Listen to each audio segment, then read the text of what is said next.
ئەمڕۆ 13/4/2017 بە پشتیوانی خوای پەروەردگار ئاڵلقەی دووهەمیان دەرسی دووهەم پێشکەشەکەم دەربارەی ڕوکنەکانی دەوڵەتی ئیسلامی.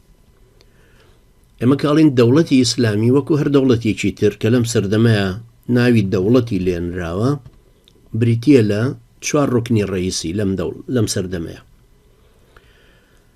یەکەم هەبوونی خاک، دووهەم خەڵک، سێهەم دەسەڵاتی سیاسی، چوارهەم احترافی ئومەتان پێی.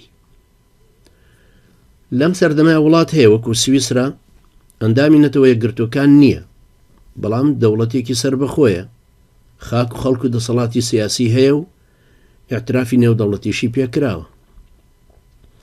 ئەشێ کوردستان کە خاک و خەڵک و دەسەڵاتێکی سیاسی گەندەڵیشە، بەڵام ئەشێ ببێ بە دەوڵەت ئەگەر احترافیان پێکرد. دەوڵەتەکە بە دڵمان بێ یا بە دڵمان نەبێ.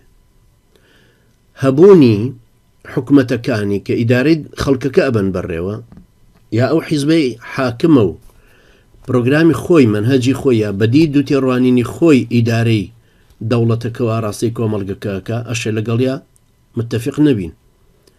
هەبوونی دەوڵەت بۆ خۆی شتێکی ترە. من لێرە باز لە تیۆری ئیسلامەتیەکە ئەەکەم دەربارەی هەبوونی دەوڵەتی ئیسلامی. باسی یەکەم لە دەوڵەتی ئیسلامی ئومەتەکەیە، خەڵکەکەی کە هەن.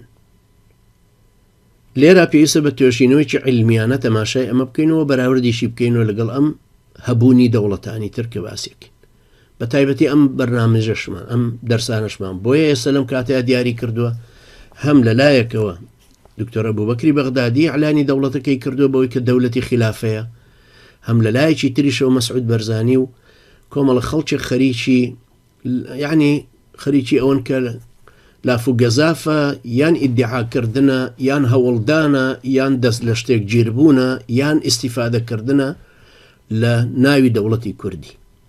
دەوڵەتی کوردیشی واواتێکی میلەتی کورد بووە و لانی کەم لەو سەردەمانەی کە دەوڵەتان دروست بوون لە دەور و بەرمانە، ڕەنجەکان پێش 1925 ڕسمی بوون لە 1925 مستەفا کەمال و ڕەزاشا و مەلیک فەیسڵی عێراقی لەم سێ وڵاتی دەور و بەرمان سێ دراوسێ نەکبەتەکانمان کە دەوڵەتیان بۆ دروست بوو، کورد مەحروم بوو لە دروستبوونی ئەم دەوڵەتە.